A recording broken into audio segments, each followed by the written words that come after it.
The moment I saw Janet whispering to my wife across the backyard, I knew something was coming.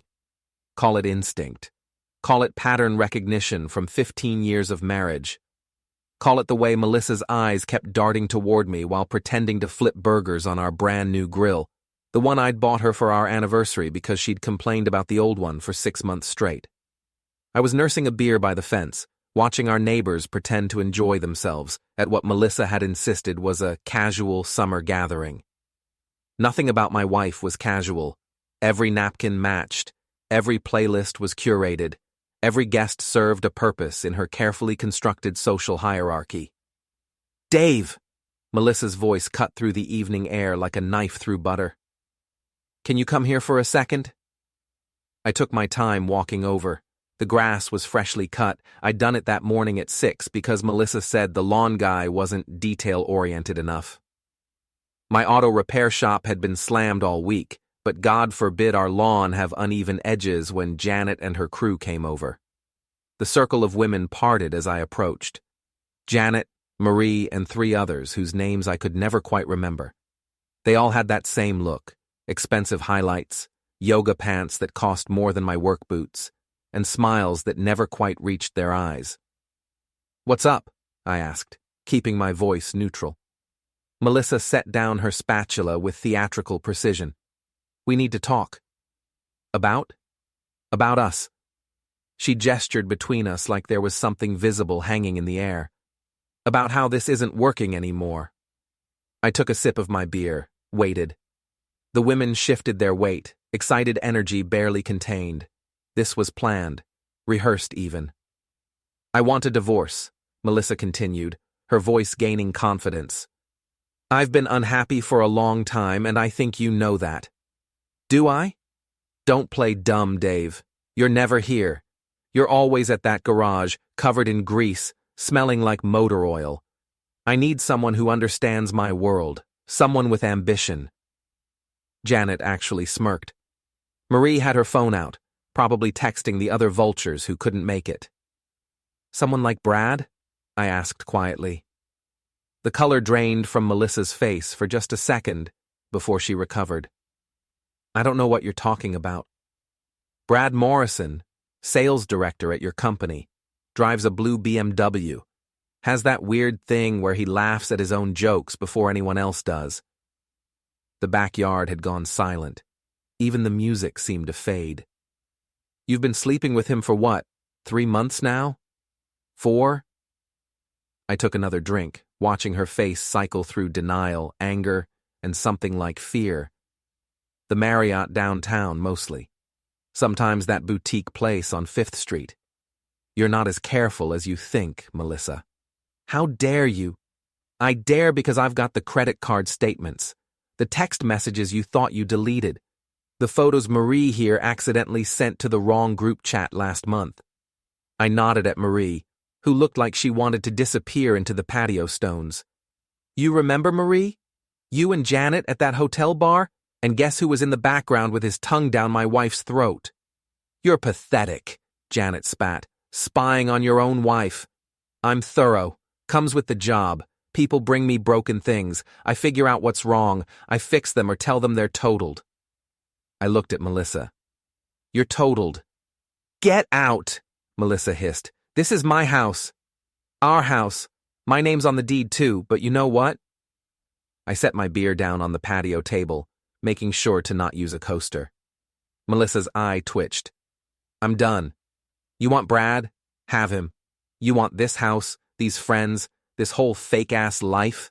It's yours." I expected yelling. Tears, maybe. Instead, Melissa smiled, the kind of smile a shark gives right before it bites. "Good, because Brad's already moved in his things. They're in the garage." That stopped me. "What?" "You heard me. While you were at work this week, playing with your little cars, I was moving on with my life. Brad and I are together now, publicly. And honestly, Dave, everyone's relieved. You were always such a downer at these things." The women laughed. Actually laughed, like this was the funniest thing they'd heard all year. I looked around the backyard, at the grill I'd bought, the fence I'd repaired, The garden beds I'd built because Melissa wanted to get into herbs for about 3 weeks before losing interest.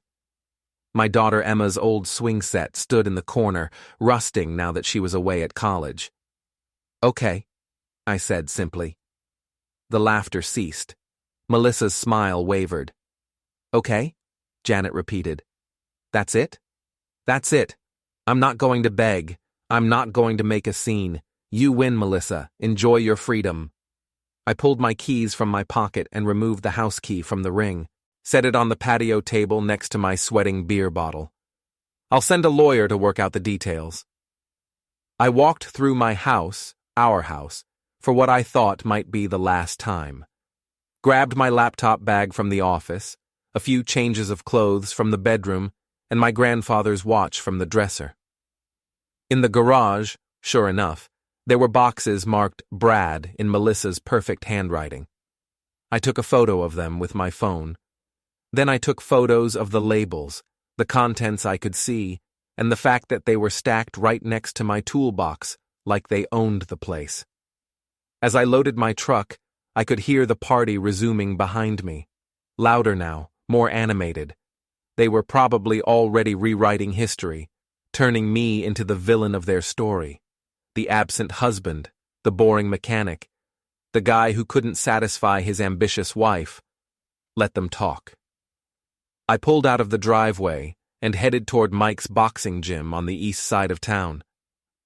Mike had been my friend since high school, back when we both thought we'd make something of ourselves in the ring. He'd gone 3 rounds with a ranked middleweight before a torn rotator cuff ended his career.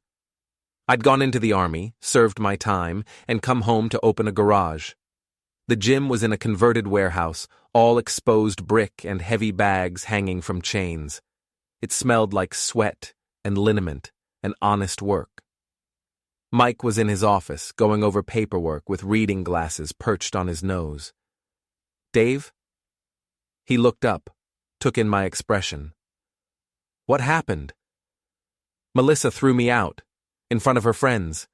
Apparently she's been screwing some guy from her office and decided to make our divorce a public performance." Mike closed his ledger. "You need a place to stay?" "Just for tonight. I'll figure something out tomorrow." "You can stay as long as you need. I've got that apartment upstairs. It's not much, but it's yours." He stood up, came around the desk. "You okay?" "I'm fine." "Bullshit. You look like you want to hit something." "I do, but I'm not going to." "Why not?" "I've got bags, I've got gloves. Hell, I'll hold pads for you." I shook my head, because if I start hitting things, I might not stop, and I need to think clearly right now. Mike studied me for a long moment. "You've got that look." "What look?" "The one you had in high school before you fought Tommy Rodriguez. The one you had before you enlisted. The one that says you're not beaten, you're planning." I managed a smile. "I don't know what you're talking about." "Sure you don't. Come on, I'll show you the apartment." The space above the gym was sparse. A studio with a kitchenette, a bathroom, and a Murphy bed that looked like it had seen better days. But it was clean, and it was quiet, and it was mine. I set my bag down and pulled out my laptop. Started going through files I'd been collecting for the past 6 weeks, ever since I'd found the first hotel receipt in Melissa's purse. She'd been sloppy, confident in my ignorance. Text messages, photos, credit card statements, a whole digital trail of betrayal. But more than that, I had information. See, when you run a small business, you learn things. You network. You know people who know people. And when your wife works in HR at a tech startup, and she's been falsifying harassment complaints to protect her boyfriend, and she's been using company resources for personal expenses, well, that's the kind of information that could be useful. My phone buzzed. Emma, my daughter. "Dad, what the hell? Mom says you stormed out and abandoned her at a party?" "That's not exactly how it happened."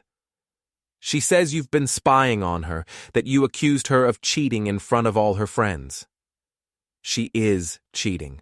With Brad Morrison. Has been for months." Silence on the other end. Then, "I don't believe you."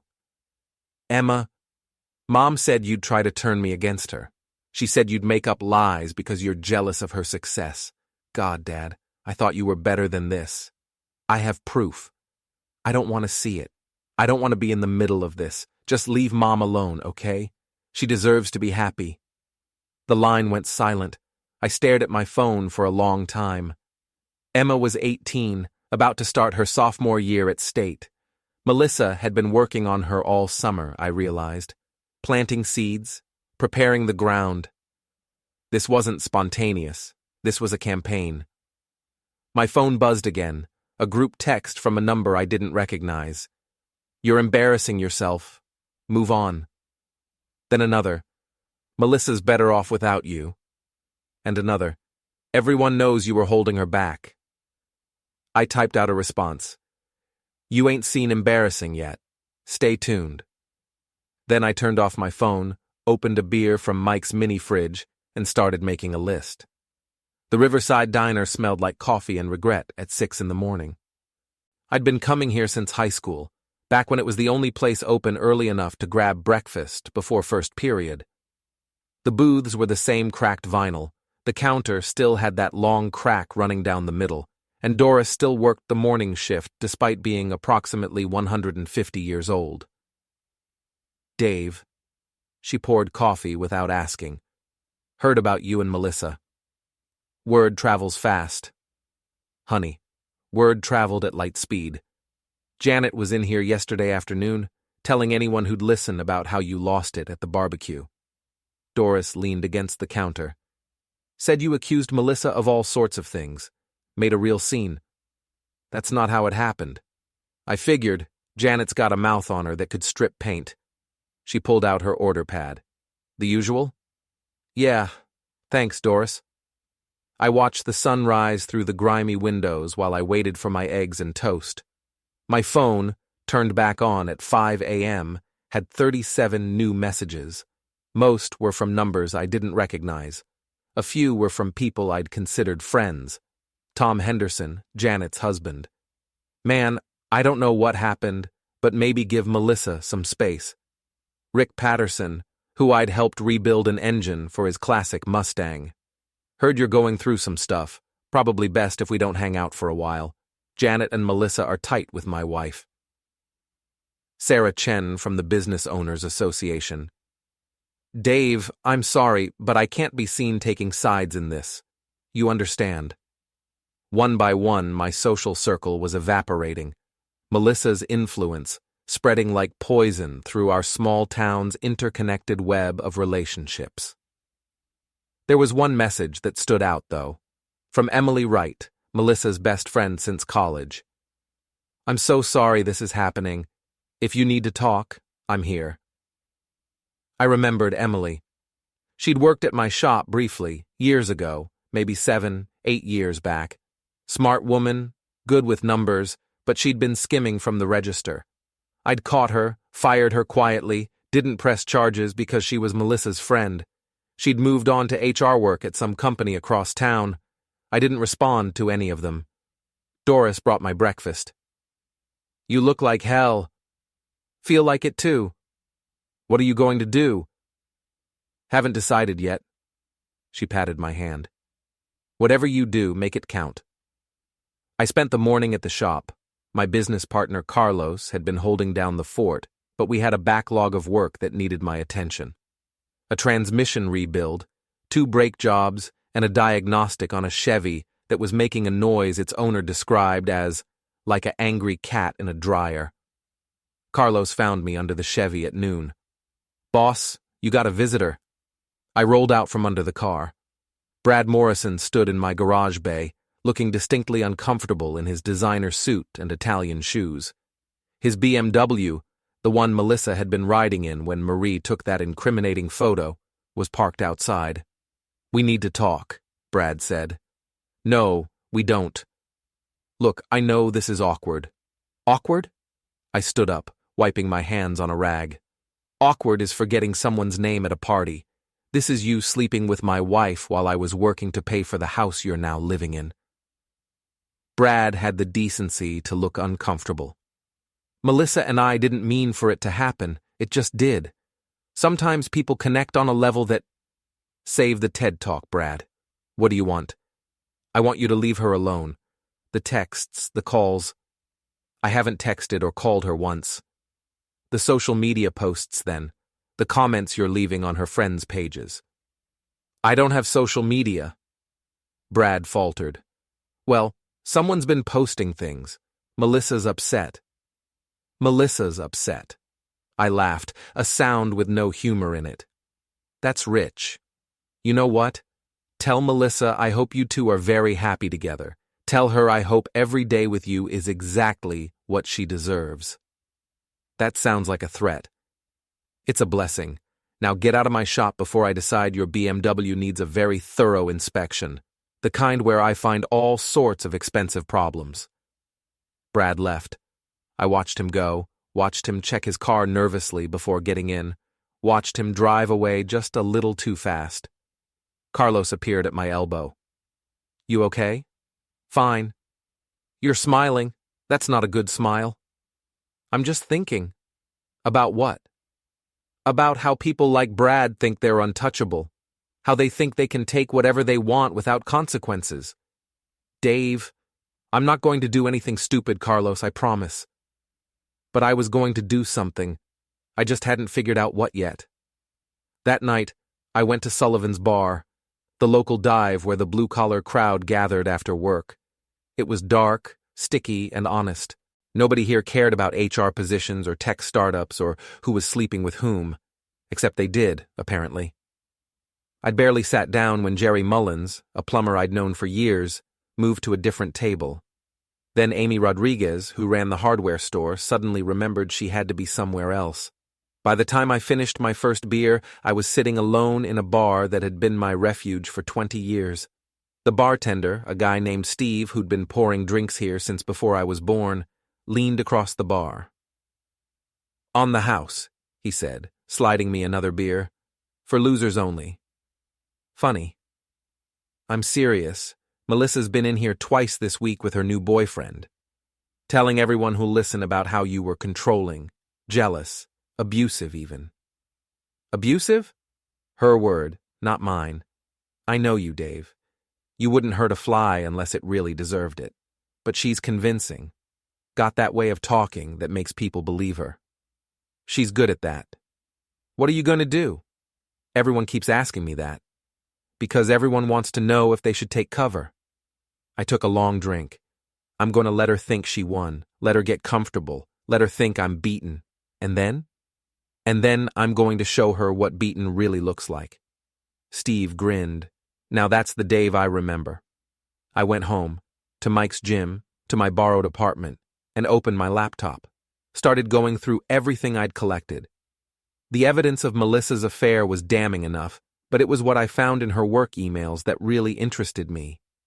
See, Melissa had made a mistake. She'd logged into her work email on our home computer, and she'd checked the Remember Me box. I had full access to months of correspondence, and what I found was a goldmine. Falsified harassment complaints against employees Brad didn't like, manipulated performance reviews, misuse of company funds for personal expenses, restaurants, hotels, even a weekend trip to wine country that was billed as a team-building exercise, but was just Melissa and Brad. But the real treasure was buried deeper. Email chains between Melissa and Emily Wright, and they went back years to right after I'd fired Emily for stealing. He humiliated me, Emily had written, treated me like a criminal over a few $100s. He's always been like that, Melissa had replied. Rigid, unforgiving. Sometimes I wonder why I married him. You deserve better, Emily wrote back. And then, months later, I found someone perfect for you, Brad Morrison. He just started at our company. Ambitious, handsome, and he's already noticed you. The emails painted a clear picture. Emily hadn't just known about the affair. She'd orchestrated it. She'd introduced Melissa and Brad, encouraged the relationship, even provided alibis and cover stories. This wasn't just about Melissa cheating. This was revenge, years in the making, and my wife had been a willing participant. I sat back, staring at the screen. The betrayal went deeper than I'd thought. This wasn't spontaneous passion or a midlife crisis. This was calculated destruction. My phone buzzed. Emma, calling instead of texting. Dad? Hey, sweetheart. I saw something. Her voice was small, younger than her 18 years. On Mom's Instagram. She and Brad are posting pictures together, like couple pictures, with captions about new beginnings and finding real love. I'm sorry you had to see that. Is it true? What you said about them? Yeah, it's true. Silence. Then, why didn't you fight for her? Because you can't fight for someone who doesn't want to be fought for. Your mom made her choice. She's making me look stupid. All my friends are seeing these posts. They're asking me questions. And she's painting you as this terrible person. But the mom in these photos isn't the mom I know. She's different. Meaner. Power does that to people. Makes them think they're invincible. What are you going to do? There was that question again. I'm going to make sure the truth comes out. That's all. Dad, don't do anything crazy. I won't. I promise. How's school? It's fine. I miss when things were normal. Me too, kiddo. Me too. After we hung up, I went back to the emails, started taking screenshots, organizing them into folders, building a case file like I was preparing for trial. Because in a way, I was. Mike knocked on my door around midnight. You're still up? Can't sleep. I can hear you typing through the floor. It's like living above a very angry secretary. He came in, looked at my laptop screen. What are you working on? Research. Dave, I'm not going to do anything illegal. I'm not going to hurt anyone. I'm just making sure I have all the information. Information for what? For when the time comes. Mike sat down on the edge of my Murphy bed. You remember Tommy Rodriguez? The guy I fought in high school? Yeah. You remember what you did to him? I beat him in 3 rounds. You destroyed him. You studied him for weeks, learned his patterns, his tells, his weaknesses, and then you took him apart piece by piece in front of the whole school. He transferred the next year. Your point? My point is, you're doing it again. You're in planning mode, and when you get like this, someone always ends up broken. Good, I said. Because I'm already broken, might as well spread it around. The town's annual charity fundraiser was held at the Riverside Community Center on the first Saturday of September. It was one of those events where everyone who was anyone showed up to be seen being charitable. Melissa had been on the planning committee for 3 years running. I bought a ticket. Carlos thought I was insane. Boss, why would you go there? It's going to be all her people. Exactly. That's not a good reason. It's a great reason. They think I'm beaten. They think I'm hiding. Time to remind them I'm not. I wore my good suit, the one I'd bought for Emma's high school graduation. Got a haircut. Shaved. Looked like a respectable member of society instead of a grease monkey who spent his days under cars. The community center was decorated within an inch of its life. String lights, flower arrangements, a silent auction table loaded with donated items. Melissa had outdone herself. She was holding court near the bar, Brad at her side like an accessory. She'd lost weight, I noticed. Her hair was different, lighter, more styled. She looked happy in that brittle performance art way that meant she was anything but. Janet spotted me first. I watched her lean over and whisper to Melissa, watched Melissa's face go through a series of expressions before settling on disdain. I got a drink, just a club soda, I wanted to stay sharp, and circulated, said hello to people I'd known for years. Most were uncomfortable, didn't know where to look. A few were openly hostile. You've got some nerve showing up here, Marie said, blocking my path to the appetizer table. It's a public event. I bought a ticket. After what you did to Melissa. What I did? That's interesting. Tell me, Marie, what exactly did I do? You accused her of cheating. In front of everyone, you humiliated her. I stated facts. She was cheating. She still is. I gestured toward where Melissa and Brad were standing. Evidence suggests she's quite happy about it. You're pathetic. So I've been told. Excuse me, I'd like some of those little quiches. I made my way through the crowd, letting people see me, letting them whisper. Melissa's eyes tracked me the whole time, and I could see the calculation happening. She'd expected me to stay away, to hide in shame. My presence was throwing off her narrative. The evening's program started at 8. There were speeches about community, about giving back, about making a difference. Melissa was introduced as one of the event organizers, and she took the stage to applause. "Thank you all for coming," she began, her voice smooth and practiced.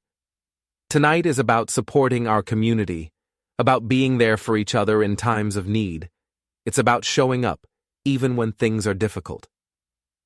She looked directly at me on that last part. The message was clear. I was the difficulty. I was the problem that needed to be overcome. I waited until she was mid-sentence, talking about the importance of integrity, and then I stood up. Didn't say anything, just stood there in the middle of the room. Melissa faltered. As I was saying, I started walking toward the stage. Slowly, deliberately.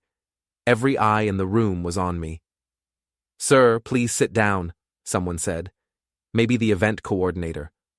I reached the stage, looked up at Melissa. "Can I say something?" "This isn't the time." "I think it is. You're talking about integrity, about showing up, about being there for each other. I'd like to add to that." Brad was moving toward me, his face red. "You need to leave." "In a minute." I turned to address the room. My wife is right about a lot of things. Community is important. Integrity matters. And the truth, well, the truth is everything.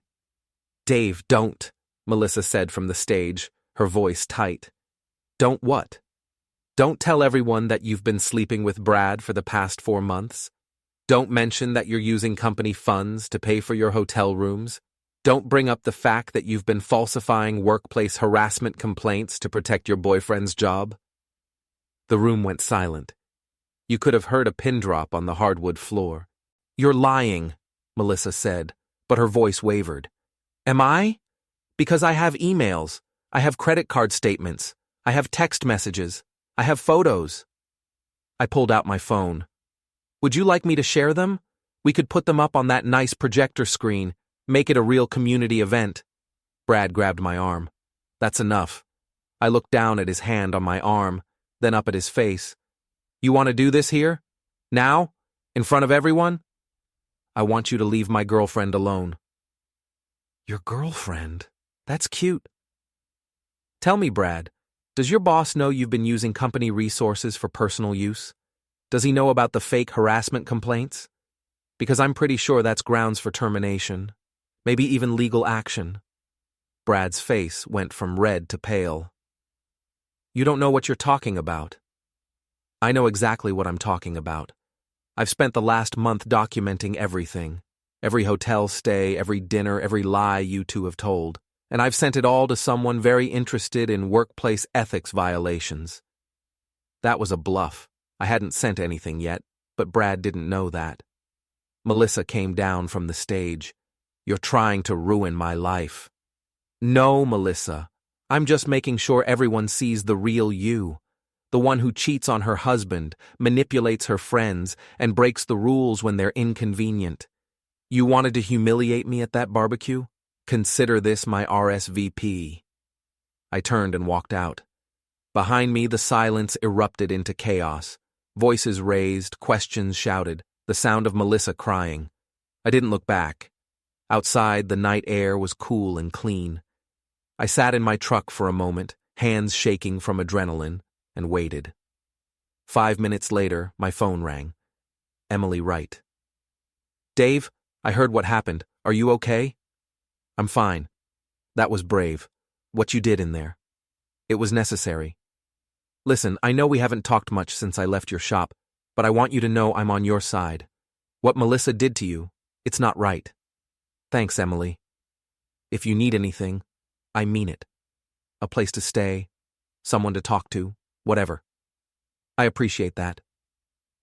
After we hung up, I sat there thinking. Emily's sudden support was interesting. Convenient even. Almost like she was trying to position herself as an ally. I pulled up those old emails again, read through them one more time. Emily's fingerprints were all over this situation, but she was playing the concerned friend now. The question was, why? My phone buzzed with a text from an unknown number. You're going to regret that. Then another, Melissa's lawyer is going to destroy you. And another, you just made the biggest mistake of your life. I typed back to all of them. No, I just got started. The next morning, I went to the bank. Moved half of our joint savings into a new account in my name only. It was within my legal rights. The money was half mine. But I knew it would cause problems.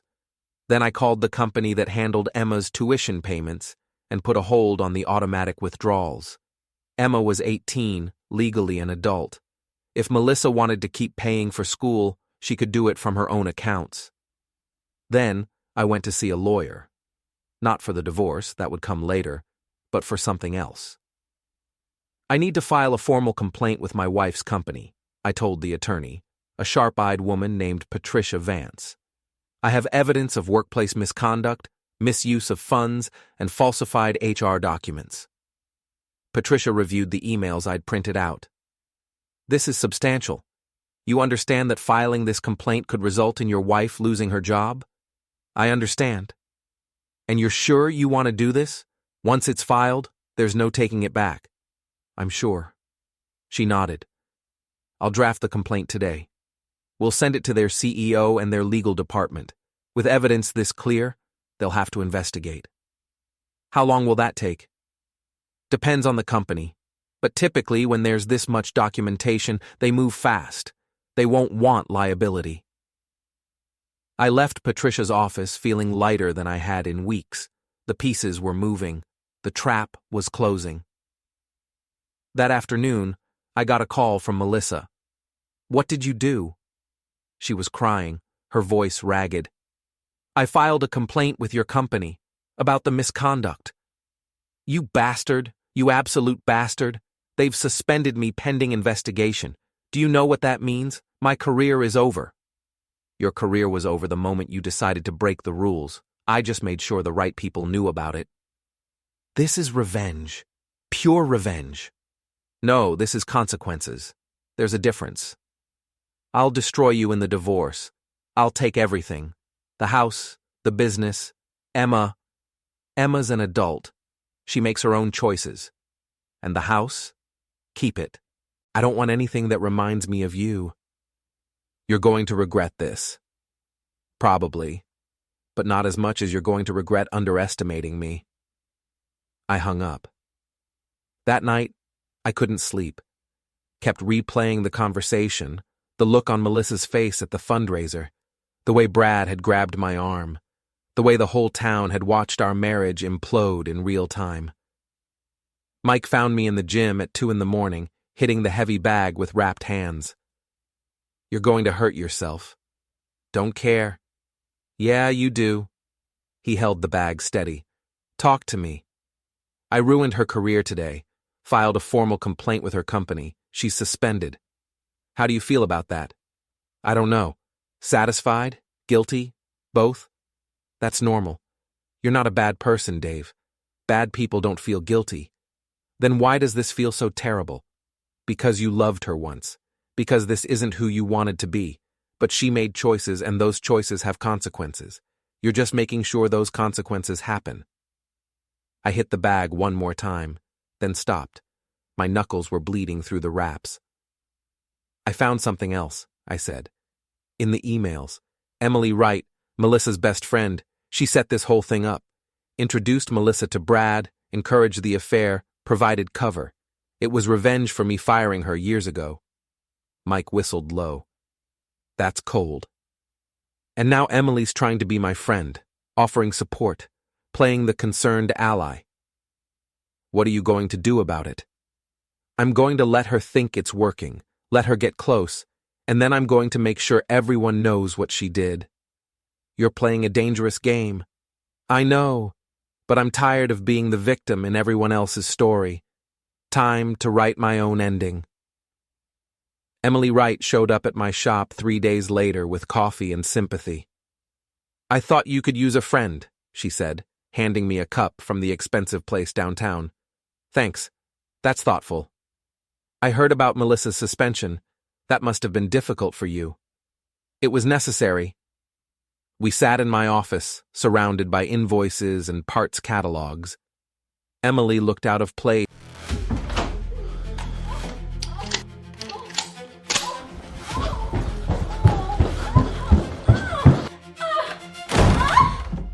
In my house! You bastard! Relax, man. It's just business. Please, don't shoot! Get off! You won't do it. You don't have the guts. Don't! Please don't shoot him! Please! I'm begging you! Don't do this! No! Please, no!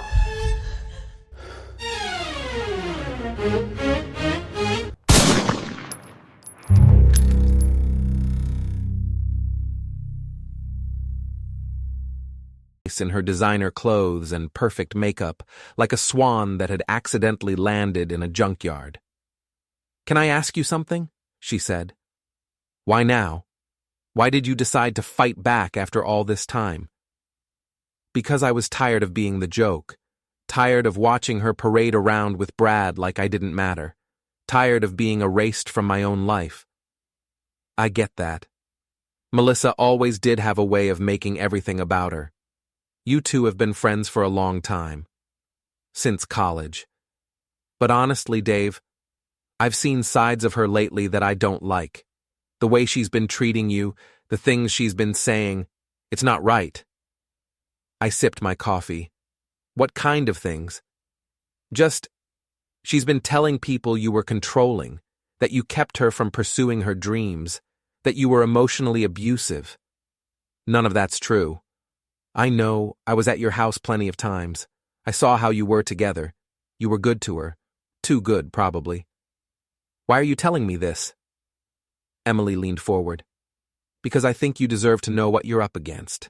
Melissa's building a narrative, and she's very convincing. She's got Janet and Marie backing her up, and they're spreading stories all over town. Let them talk. It's more than talk, Dave. She's planning something. I don't know what, but I heard her on the phone with her lawyer. She's going to come after you hard in the divorce." I expected that. I'm just saying, you might want to be prepared. Document everything. Keep records. Don't give her any ammunition.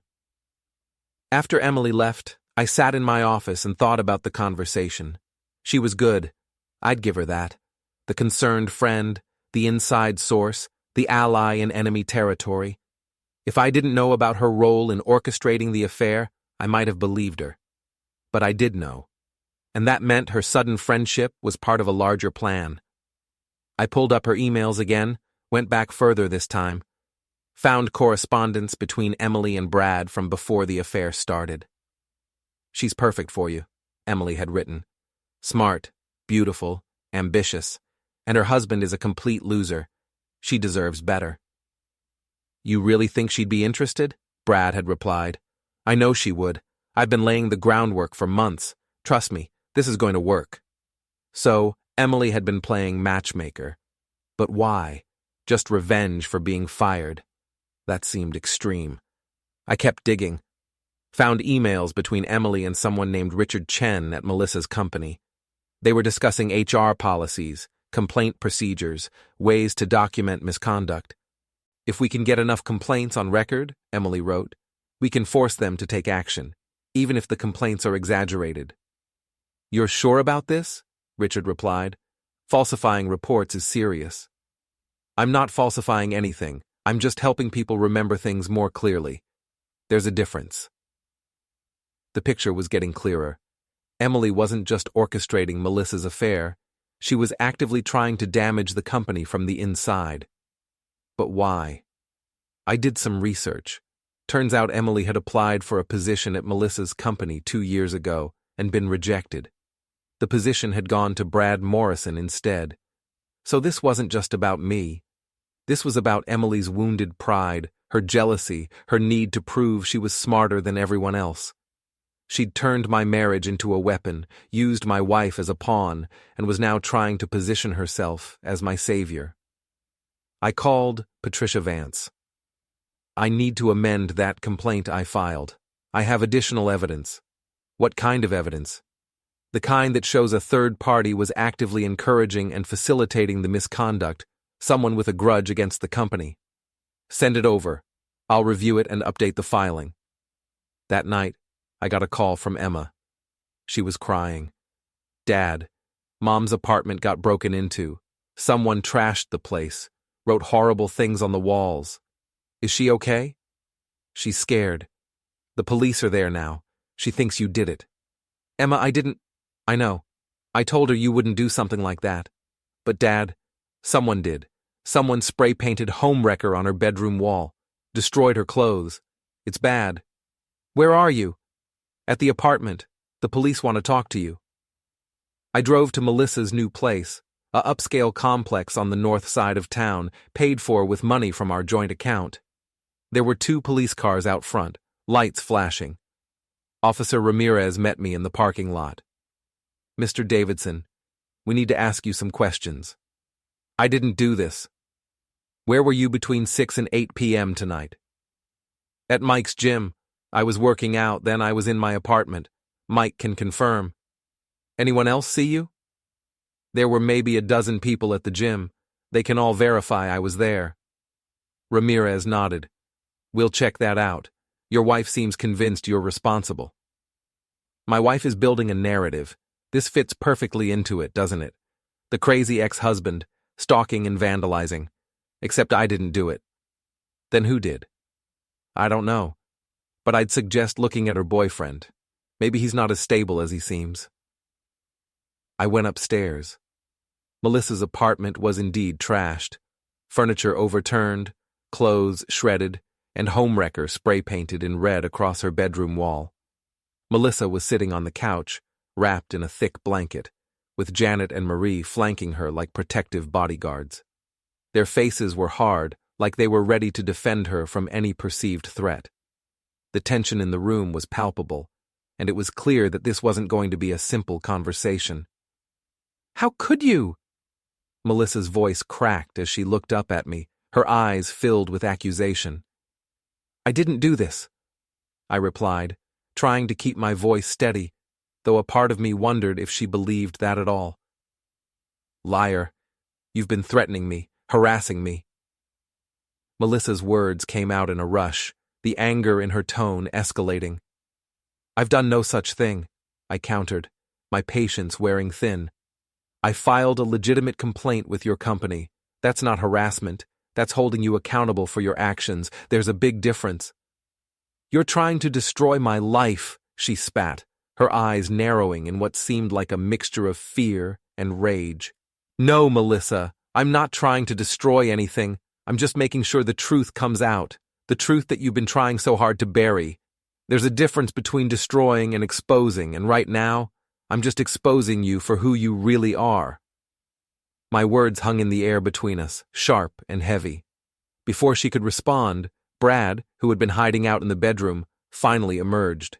His face was red, and his posture was defensive. You need to leave, he demanded, stepping into the room with a tone that left no room for argument. I was invited by the police, I replied, my gaze never leaving his. And unless you want to argue with them, I'd suggest you step aside. You're not welcome here, he shot back, his voice barely controlled. Good thing I don't want to be here, I said flatly, turning my attention back to Officer Ramirez, who had been standing silently by the door, watching the exchange with professional detachment. I'll provide you with a list of everyone who can verify my whereabouts tonight, and I'd suggest you check the security cameras in this building. I'm sure they'll show that I was nowhere near this place. I gave one last look at Melissa as I turned to leave. She was sitting there, shaking, her face buried in her hands. The sound of her sobbing echoed in my ears as I stepped out the door. Part of me felt bad for her. No one deserved to have their home violated like that. But another part of me wondered if this was Emily's doing. Was this another piece in her elaborate game? The thought gnawed at me, but there was no way to be sure yet. As I climbed into my truck, I immediately pulled out my phone and dialed Emily's number. I needed to know if she had anything to do with this mess. "Emily, did you hear about Melissa's apartment?" I asked, as soon as she picked up. "What about it?" she replied, her voice calm, though I could sense a hint of curiosity. "Someone broke in, trashed the place, wrote homewrecker on her wall." There was a pause on the other end, followed by a sharp intake of breath. "Oh my God, is she okay?" Emily asked, her voice laden with concern, or was it feigned? "She's shaken up, thinks I did it," I said, my frustration rising again. "Did you?" Emily asked, her tone neutral but with a slight edge to it. "No," I replied, the answer firm. "I was at the gym, but someone did, and I'm wondering who benefits from making me look like an unhinged stalker. Who stands to gain from this mess?" Another long silence followed. This time I could almost hear her thinking, weighing her words carefully before responding. "I don't know," she said finally, her voice betraying nothing. "But whoever did it, they're playing a dangerous game." I sighed, slumping back in my seat. "Yeah, and I think I'm stuck in the middle of it." "Keep me updated," Emily added before hanging up. I sat there for a moment, staring at the phone in my hand. The web of lies and manipulation was thickening, and I was right in the center of it. But who was behind it? Who was pulling the strings? "Dave, what are you implying?" "I'm not implying anything. I'm just thinking out loud. You've been very helpful lately, very supportive. It's almost like you're trying to position yourself as my friend while simultaneously making sure I look guilty of something. That's ridiculous." "Is it? Because I've been doing some research, Emily. I know about your emails to Brad. I know you set up the affair.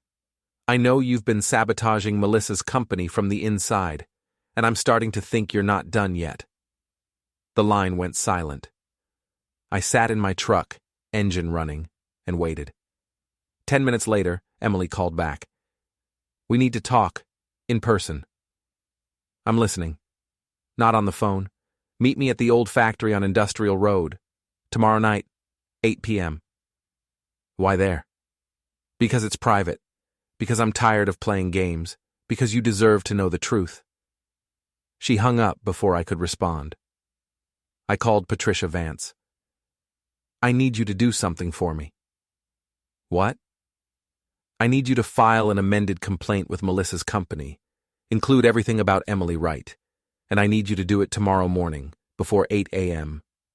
That's fast. It needs to be. Trust me." The next day crawled by. I worked on cars, answered customer questions, and tried not to think about the meeting with Emily. But my mind kept circling back to it, running through scenarios, preparing for whatever she had planned. At 7:30, I drove to the old factory. It was a relic from the town's industrial past, abandoned for 20 years, all broken windows and rusted metal. The perfect place for a confrontation. I parked and waited. At exactly 8 p.m., Emily's car pulled up. She got out, looked around nervously, and walked toward the entrance. I followed her inside. The factory floor was vast and empty, lit only by the streetlights filtering through the broken windows. Our footsteps echoed on the concrete. "You came?" Emily said. "You asked me to. I want to make you an offer." "I'm listening." "I can make all of this go away. The investigation, the divorce drama, all of it. I have connections. I can make sure Melissa's complaint against you gets buried. I can even help you get a better settlement." "In exchange for what?" "For your silence about the emails, about my role in all of this. You keep quiet, and I'll make sure you come out of this divorce better than you went in." "And if I don't?" Emily's expression hardened. "Then I'll make sure everyone knows what you did. The vandalism, the stalking, the harassment. I'll bury you, Dave. I'll make sure you lose everything. Your business, your daughter, your reputation. You'll be the villain in this story, and I'll be the hero who tried to save you from yourself. You've thought this through. I've had years to think it through. You humiliated me when you fired me, treated me like a criminal. This is payback. For $300? For making me feel small. For making me feel worthless. For treating me like I didn't matter. I pulled out my phone. Here's the thing, Emily. I've been recording this conversation, and I've already filed an amended complaint with Melissa's company, detailing your role in everything. By now, their legal team has seen the evidence. They know what you did. Emily's face went white. You're bluffing. Am I? Check your email. I bet you have a message from their legal department. She pulled out her phone with shaking hands, opened her email. I watched the color drain from her face. You bastard. No, Emily. I'm just someone who's tired of being manipulated. You wanted to play games? Congratulations. You lost. She lunged at me. I'd been expecting it. Emily had always been impulsive, and I sidestepped easily. She stumbled, caught herself on a rusted support beam. This isn't over, she hissed. Yes, it is. You're done. Your career is over. Your reputation is destroyed, and everyone is going to know what you did. I walked out of the factory, leaving Emily standing alone in the shadows. Behind me, I heard her scream in frustration, the sound echoing off the empty walls. The town's annual block party was the social event of the fall season. Main Street was closed off, vendors set up booths, and a stage was erected for local bands and community announcements. Everyone attended. It was practically mandatory if you wanted to be part of the town's social fabric. I bought a vendor booth. Carlos thought I'd finally lost my mind. Boss, what are you going to sell at a block party? Transmission fluid? I'm not selling anything. I'm making an announcement. What kind of announcement? The kind that's going to end this once and for all. The day of the block party was perfect. Clear skies, mild temperature, the kind of day that made you forget winter was coming. I set up my booth with a simple banner, Davidson Auto Repair, handed out business cards, chatted with customers, and I waited. Melissa arrived at noon with Brad. She'd lost more weight, looked almost fragile in her designer sundress. Brad was wearing sunglasses and a polo shirt, trying to look casual, but coming off as nervous. They saw me. Melissa's expression cycled through surprise, anger, and something like fear.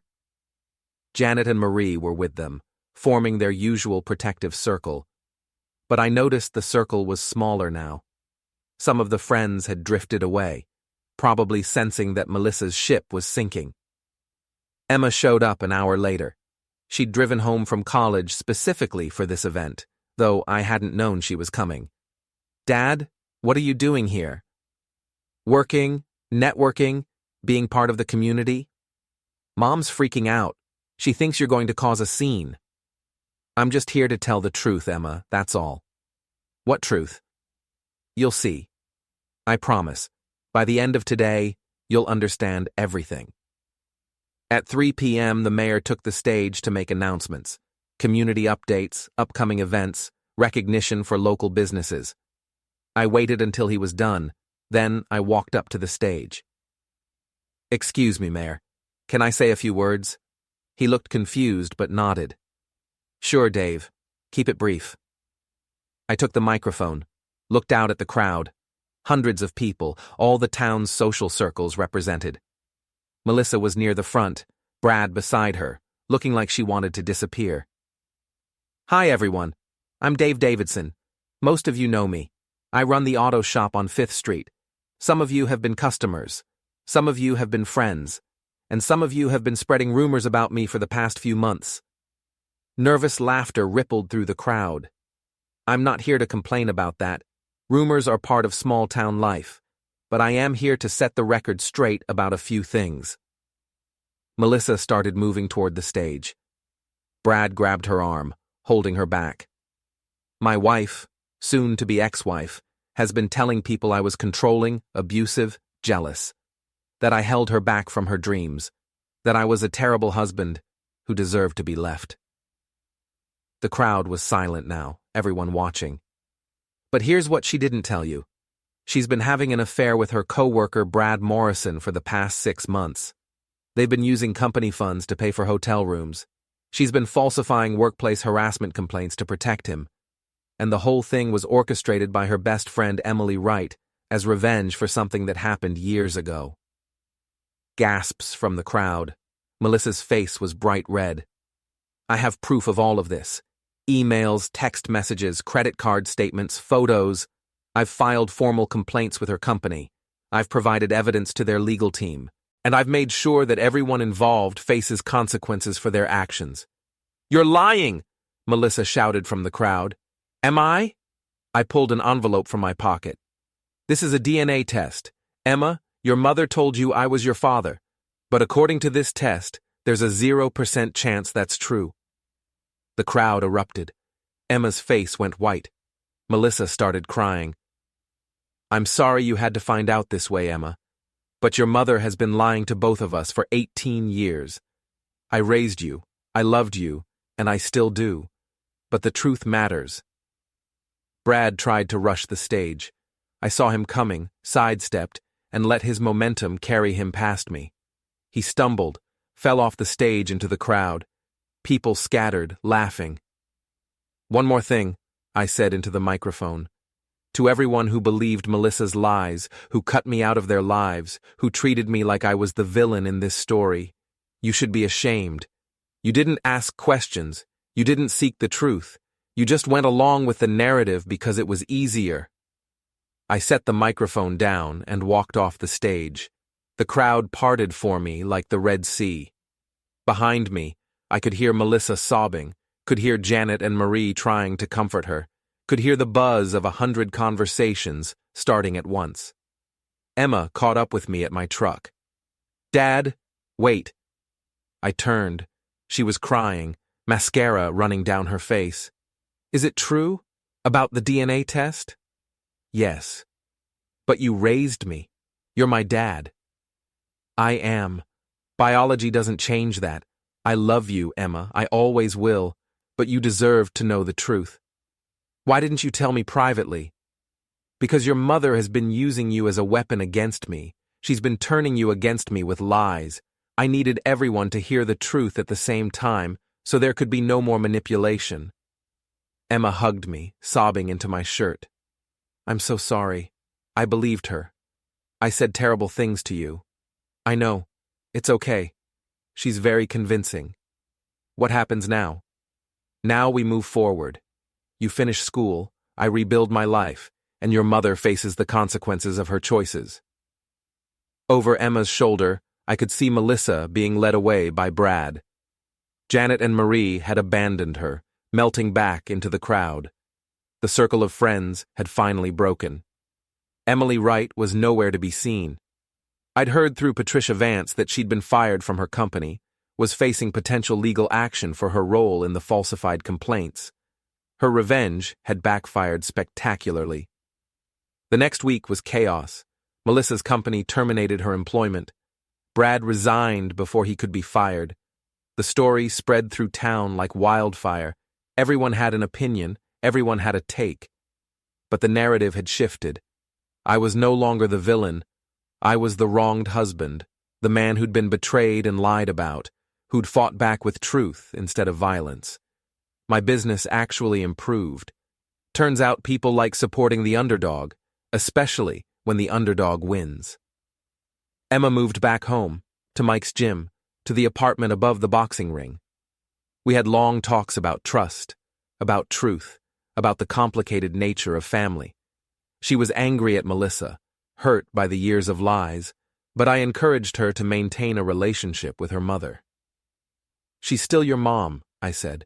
She made terrible choices, but that doesn't mean you have to cut her out of your life. After what she did to you? I'm an adult, I can handle it, but you're her daughter. That bond matters, even when it's damaged. Melissa tried to contact me several times. I didn't respond. There was nothing left to say. The divorce proceedings were straightforward. She didn't fight for anything, probably because she knew I had enough evidence to bury her if she did. Brad Morrison left town. Last I heard, he'd moved to another state, taken a job with a different company. Probably started the whole cycle over again with someone else's wife. Emily Wright disappeared from social media, from town events, from public life entirely. I heard she'd moved back in with her parents, was working retail somewhere. Her career in HR was over. And me? I kept running my shop, kept boxing at Mike's gym, kept being a father to Emma, even though we didn't share DNA. 6 months after the block party, I was closing up the shop when a woman I didn't recognize walked in. "Dave Davidson?" "That's me." "I'm Sarah Mitchell. I write for the Regional Observer. I'd like to do a story about what happened between you and your ex-wife." "I'm not interested in being in the newspaper." "It's not about publicity. It's about telling the truth. About showing that men can be victims of manipulation and abuse too. About demonstrating that sometimes the person everyone thinks is the villain is actually the hero." I thought about it. "What would you want to know?" "Everything. How it started, how it ended, what you learned. I want to tell your story the right way." "Why?" "Because stories matter. Because the narrative we tell shapes how people think. And right now, your story is being told by other people. Don't you want to tell it yourself?" So I did. I sat down with Sarah Mitchell and told her everything: the affair, the betrayal, the revenge, the truth. She wrote an article that ran in the Sunday paper, a long-form piece that detailed the entire saga. The response was overwhelming. Letters of support, messages from other men who'd been through similar situations, even a few apologies from people who'd believed Melissa's lies. But the most important response came from Emma. "I read the article," she said over coffee one Saturday morning. "I didn't realize how bad it was, how much Mom put you through. It's over now." "Is it? Are you really okay?" "I'm getting there. Some days are harder than others, but I'm not angry anymore. I'm just tired." "You should be proud, Dad. You fought back. You won." "Did I? Melissa lost her job, her reputation, her friends. Brad's gone. Emily's life is ruined. I'm not sure anyone won." "You did. Because you're still standing. Because you didn't let them break you." Maybe she was right. Maybe survival was its own kind of victory. A year after the block party, I sold the house. The one Melissa and I had shared.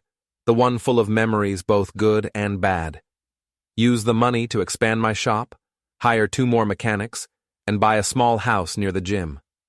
Emma graduated college with honors. She'd switched her major from business to psychology, said she wanted to help people navigate complicated family dynamics. I was proud of her. Melissa sent a card for Emma's graduation. Inside was a short note. "I'm sorry for everything. I hope someday you can forgive me." Emma showed it to me. Should I respond? "That's up to you. Forgiveness is personal. No one can tell you when or how to do it." "Have you forgiven her?" "I'm working on it. Some days I think I have. Other days I remember everything and I'm angry all over again. But I'm trying. That's all any of us can do." 2 years after the block party, I was at Sullivan's bar when Tom Henderson sat down next to me. Janet's husband, the one who'd sent that message telling me to give Melissa space. "Dave, can I buy you a drink?" "Sure." He ordered 2 beers. We sat in silence for a moment. "I owe you an apology," Tom said. "I believed Janet's version of events. I didn't question it, and I should have." "It's okay. It's not. Janet was lying to me too, it turns out. She was having her own affair. Marie finally told me about it last month. My whole marriage was built on the same lies as yours." "I'm sorry." "Don't be.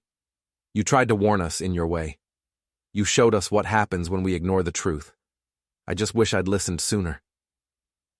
We drank our beers, talked about sports, about work, about anything except our failed marriages. It was nice, in a strange way. Two men who'd been on opposite sides of a war, now just trying to figure out what came next. 3 years after the block party, I was at Emma's wedding. She'd met a good guy in grad school, someone who treated her with respect and honesty, someone who understood that trust was earned, not given. Melissa was there too. We didn't talk, just nodded at each other across the reception hall. She looked older, tired, but also somehow lighter, like she'd finally put down a weight she'd been carrying. During the father-daughter dance, Emma whispered, "Thank you for being my dad, for choosing to love me even when you didn't have to." "I always had to," I said. "From the moment I first held you, you were mine. DNA doesn't change that." "I love you, Dad." "I love you too, kiddo." As I watched Emma dance with her new husband, watched her smile and laugh and be genuinely happy, I realized something. I'd won. Not because I'd destroyed Melissa, or ruined Emily, or driven Brad out of town. I'd won because I'd survived, because I'd fought for the truth, because I'd refused to be the villain in someone else's story.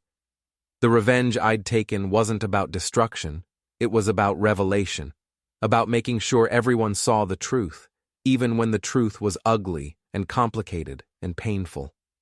And in the end, the truth had set me free. I left Emma's wedding early, drove back to my small house near the gym, and sat on my porch with a beer. The night was clear, stars visible despite the town's light pollution. My phone buzzed, a message from an unknown number. "You ruined my life." I knew it was from Melissa, or maybe Emily, or maybe one of the others who'd been caught in the blast radius of my revenge. I typed back, "No, you ruined your own life.